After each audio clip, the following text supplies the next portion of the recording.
खबर आ रही है यूपी के फिरोजाबाद से, जहां पर पुलिस में अब कोई भी सुरक्षित नहीं है। फिरोजाबाद में तो बदमाशों ने गोली मारकर 2 पुलिस वालों की ही हत्या कर दी है। दरअसल लूट की वारदात को अंजाम देने के बाद जब 6 बदमाश वहां से भाग रहे थे तो इन्हें पुलिस वालों ने रोकने की कोशिश की और इसके बाद जवाब में बदमाशों ने ताबड़तोड़ गोलियां चला दी, जिससे 2 पुलिस वालों की मौत हो गई।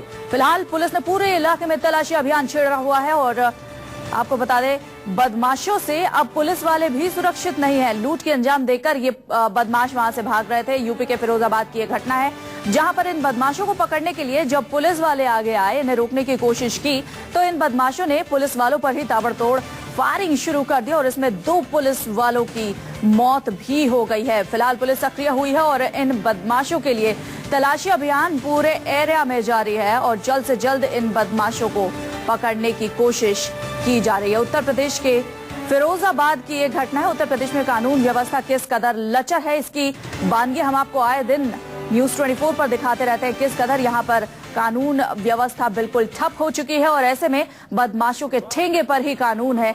और ये तस्वीर जब पुलिस वालों को गोली मारी, उन्हें अस्पताल ले जाया जा रहा था, उस वक्त की ये तस्वीर हम आपको दिखा रहे हैं। देखिए कैसे दर्द से ये पुलिस वाला तड़प रहा है। कई गोलियां इस पुलिस वाले को लगी हैं।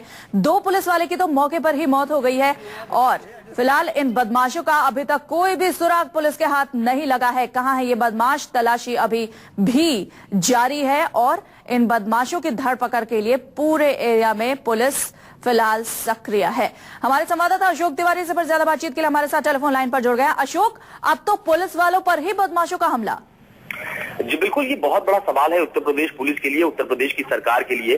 फिरोजाबाद का मामला जो है वो ताजा उदाहरण है कम से कम इस बात को लेकर के कि उत्तर प्रदेश में कानून व्यवस्था कितनी सक्रिय है, कितने सख्ती से उत्तर प्रदेश में कानून व्यवस्था चलाई जा रही है यूपी सरकार की तरफ से। ये थाना रामगढ़ की 30 फीटा रोड का मामला है, जहां पर गश्त के दौरान पुलिस वालों ने इनको रोकने की कोशिश की थी बदमाशों को, लेकिन जवाब में बदमाशों की तरफ से ताबड़तोड़ गोलियां चलाई गई, जिसमें 2 पुलिस वालों को बहुत सारी गोलियां लगी, जिसमें एक पुलिस वाले की मौके पर ही मौत हो गई थी और दूसरे पुलिस वाले को आगरा रेफर किया गया था, जहां पर डॉक्टरों ने इलाज के दौरान बताया कि उसकी मौत हो गई है। तो 2 पुलिस वालों की उत्तर प्रदेश में मौत और जिस तरह से ये सनसनीखेज वारदात आई है, उसके बाद फिर वहां के जो फिरोजाबाद में प्रमुख जो अधिकारी हैं पुलिस के आईजी, वो भी मौके पर पहुंचे थे। उन्होंने कहा कि इसमें जो भी लोग शामिल हैं उनके खिलाफ कार्रवाई की जाएगी, जो लोग भाग गए हैं उनको पकड़ने की कोशिश की जाएगी। लेकिन ये सिर्फ एक बानगी है। आपने बात की तो आपको यहाँ पर रोकना चाहेंगे, डीआईजी ने क्या कुछ कहा, एक बार उन्हीं की जुबानी दर्शकों को सुनवाते हैं। किसी एक व्यक्ति के साथ, वो फैक्ट्री से मजदूर था, वो ड्यूटी करके लौट रहा था, तो उसके साथ कुछ लूटपाट की गई। तो उसने जब चौराहे पे जाकर कोबरा के हमारे जो सिपाही थे उनको सूचना दी, तो तत्काल उन्होंने रिएक्ट करते वो घटनास्थल पर आए।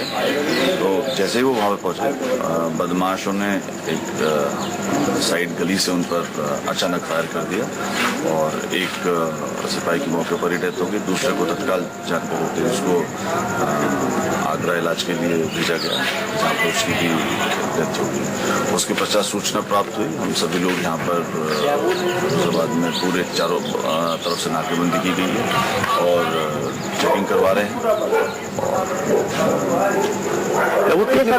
पता चल पाया ये कौन सा गिरोह था और कितने बदमाश थे? अभी ये करीब वो 5-6 बदमाश थे। गिरोह भी स्पष्ट नहीं हुआ है, लेकिन कुछ नाम आए हैं। शीघ्र इनके यहाँ पर रात को भी दबिश भेजी गई है और इस घटना का शीघ्र अनावरण किया जाएगा। हमारे संवाददाता अशोक तिवारी लगातार हमारे साथ बने हुए हैं। अशोक, एक तरफ मुलायम सिंह लचर कानून व्यवस्था को लेकर प्रदेश में मीटिंग करते हैं, वहीं दूसरी तरफ अखिलेश केंद्र सरकार से पुलिस के आधुनिकीकरण के लिए स्पेशल पैकेज की डिमांड करते हैं। लेकिन जिस कदर यहां पर बदमाशों के हौसले बुलंद है, इसको लेकर यूपी सरकार क्यों नहीं कुछ करती? देखिए, इसमें एक चीज और जोड़ने वाली है। मैं आपको बताऊं कि फिरोजाबाद से भी समाजवादी पार्टी के ही सांसद हैं रामगोपाल यादव के बेटे अक्षय यादव इस बार फिरोजाबाद से चुनाव जीत कर आए हैं। तो खासतौर पर अगर उन घटनाओं पर नजर डाली जाए जहां पर समाजवादी पार्टी के सांसद चुनाव जीत कर आए हैं, वहां पर आपराधिक वारदात जिस तरह से बढ़ी। अगर हम बदायूं की बात करें तो वहां पर 2 महिलाओं के साथ गैंगरेप के बाद हत्या हुई, उनका शव पेड़ से लटकता पाया गया। और फिरोजाबाद जहां से अक्षय यादव सांसद चुने गए हैं, प्रोफेसर रामगोपाल यादव के बेटे हैं, उनके जो संसदीय क्षेत्र है वहां पर इस तरह की घटना हुई है। तो कुल मिलाकर समाजवादी पार्टी के जो नेता है, उनका जो इलाका है, वहां पर कम से कम जो अपराध की वारदात है वो बहुत ज्यादा बढ़ती है। पर भी एक के बाद एक उत्तर प्रदेश में ही हमले हो रहे हैं। लोकसभा चुनावों के बाद यूपी में बीजेपी नेताओं पर हमलों की बाढ़ सी आ गई है। ज्यादातर मामलों में बीजेपी के नेता निशाना बने हैं। पुलिस के लिए ये मामला बड़ी चुनौती बना हुआ है और साथ में ही ये यूपी के कानून व्यवस्था पर भी सवाल खड़े करता है। लेकिन सवाल यह भी है कि क्या बीजेपी नेताओं पर ताबड़तोड़ हमले आपसी रंजिश का नतीजा है या फिर इनके पीछे कोई और वजह है? ऐसी वारदात का होना सूबे की कानून व्यवस्था के लिहाज से बेहद खतरनाक माना जा रहा है। तो निरंजन ज्योति, साध्वी निरंजन ज्योति, जो कि फतेहपुर से बीजेपी की सांसद है, इनके ऊपर हमला किया गया था, लेकिन इस हमले में बाल निरंजन ज्योति की जान बच गई। इनके पीए को जरूर इसमें चोटें आई हैं, वो जरूर घायल हैं।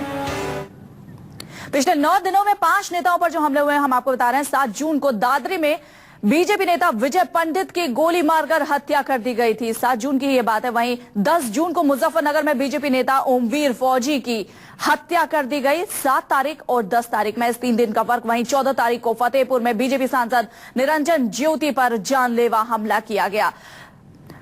14 तारीख की बात करें तो बरेली में उत्तराखंड के बीजेपी नेता राकेश रस्तोगी की हत्या कर दी गई।